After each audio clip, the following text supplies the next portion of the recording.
Salut à tous et bienvenue dans Storyline. Après les deux premiers épisodes où l'on se prépare avant d'écrire, on va maintenant passer aux choses sérieuses. Donc les Ghislains et les Ghislaines, mettez votre musique épique préférée, perso c'est Fame. Je sais que vous vous moquez, mais je vous jure ce film est cool. Bref, on va voir dans ce troisième épisode comment construire une histoire et on va commencer par la base. Qu'est-ce qu'une structure en 3 actes? Mais déjà, avant de commencer, il vous faut une idée. What's the most resilient parasite? An idea. Et oui, vous vous en doutez, il est quand même difficile d'écrire sans une idée. Que ça soit une scène de votre tête, un univers, un personnage, il vous faut juste une seule idée pour développer toute une intrigue autour. Généralement, on a une idée de début, possiblement une idée de fin, mais on peine à relier le milieu à avoir un second acte consistant. Et c'est là que la structure en 3 actes va se révéler utile. Comme dit lors du premier épisode, vous avez sûrement vu cette structure lors des cours de français au collège, car elle est aussi utilisée dans des romans. En effet, elle a été établie par Aristote, le philosophe grec. Et ouais, ça fait longtemps que ça existe. Mais elle a été remise au goût du jour par Sitfield, un professeur d'écriture. Elle est très simple et se réutilise quasiment à l'infini, donc pour un premier scénario, ça peut être pas mal.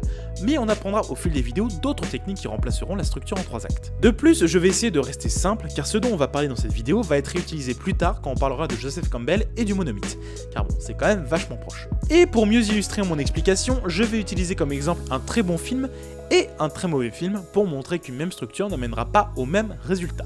Donc on va se servir de 2 origin stories de super-héros, Spider-Man de Sam Raimi et Green Lantern de Martin Campbell. Alors oui, comme vous vous en doutez, ça va spoiler les 2 films, donc pour Green Lantern c'est pas grave, mais pour Spider-Man j'espère que vous l'avez vu. Ou bien ça vous dérange pas d'être spoilé. On va commencer, logiquement, par le premier acte. Celui-ci va présenter le contexte, les personnages et leur situation. Il constitue environ 20-25% du scénario et il va devoir accrocher le spectateur et attiser sa curiosité. Par exemple, dans Spider-Man, on montre direct que Peter Parker est le cliché de l'intello victime. Son bus ne veut pas s'arrêter tout de suite, il se fait violenter par ses camarades de lycée et il est amoureux de Mary Jane Watson qui n'a pas l'air d'avoir les mêmes sentiments pour lui. Il a pour meilleur ami Harry Osborn, le fils de Norman Osborn, PDG d'Oscorp. Dans Green Lantern, si on enlève l'intro qui nous montre la venue du méchant et qu'on reste concentré sur notre héros, Hal Jordan, le premier acte nous montre sa vie, son job de pilote, son côté dragueur maladroit et un peu lourd, et ses amis Carol et Tom. D'ailleurs, pour l'anecdote, c'est ce dernier qui va réaliser Thor Ragnarok. Et je trouve ça rigolo.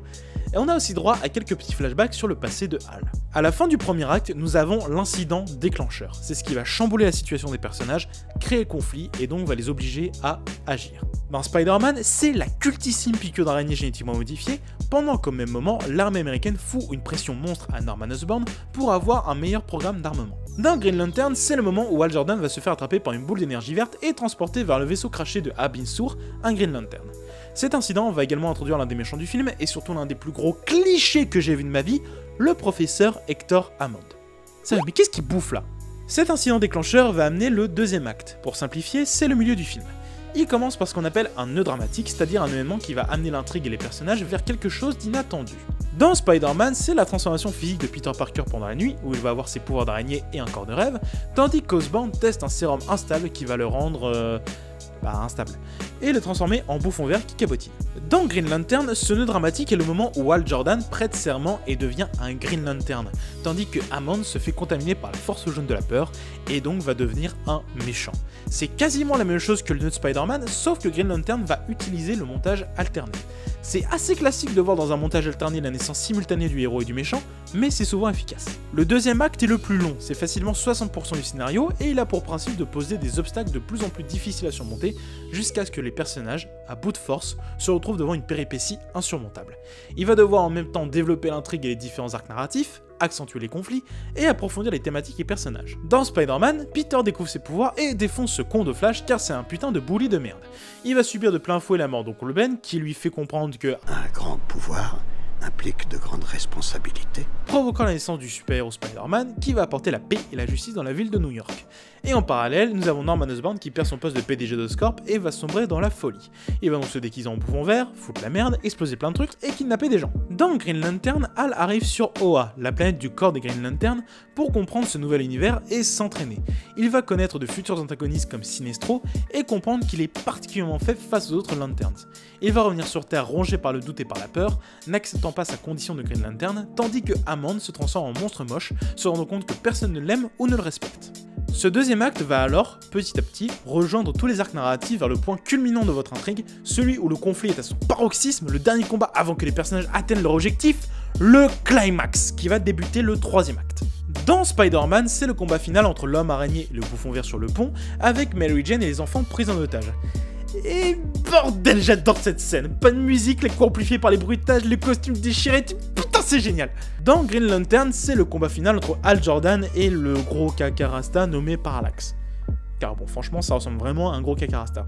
Le troisième acte est assez court, environ 15% du scénario, et il comprend le climax donc et la résolution de tous les conflits et arcs narratifs qui ont été posés durant les deux autres actes. En gros, c'est la fin du film. Dans Spider-Man, Norman Osborn est mort, Mary Jane tombe amoureuse de Peter, mais ce dernier refuse, ne voulant pas la mettre en danger à cause de son statut de super-héros. Une fin pas très heureuse en réalité. Surtout que ça se termine sur une Nickelback. Et dans Green Lantern, Hal Jordan a sauvé le monde, est reconnu comme un Green Lantern et est enfin avec la femme qu'il aime. Une fin beaucoup plus heureuse. Bref, en faisant une comparaison de ces deux origin stories, vous remarquez que même si la structure est similaire, la qualité n'a rien à voir. Car au final, c'est bien d'avoir une structure, hein, mais si votre rythme est anarchique, vos twists clichés, vos personnages inintéressants et votre univers salement expédié, ah bah ça sera nul. Évidemment, la réalisation et les acteurs sont des facteurs très importants dans la qualité des deux films, mais je trouvais ça important de vous montrer qu'une structure peut vous aider, mais que ça ne suffit pas. Voilà, alors j'espère que vous avez aimé ce troisième épisode. Si c'est le cas, n'hésitez pas à mettre un pouce levé, sinon c'est l'autre pouce. Vous pouvez vous abonner en cliquant sur le bouton, me suivre sur Facebook et Twitter, ou bien faire un petit don sur la page Tipeee si vous le souhaitez et le pouvez. Et si vous voulez approfondir vos recherches, je mets mes sources en fin de vidéo et en description. À la prochaine tout le monde, et écrivez bien. Ciao.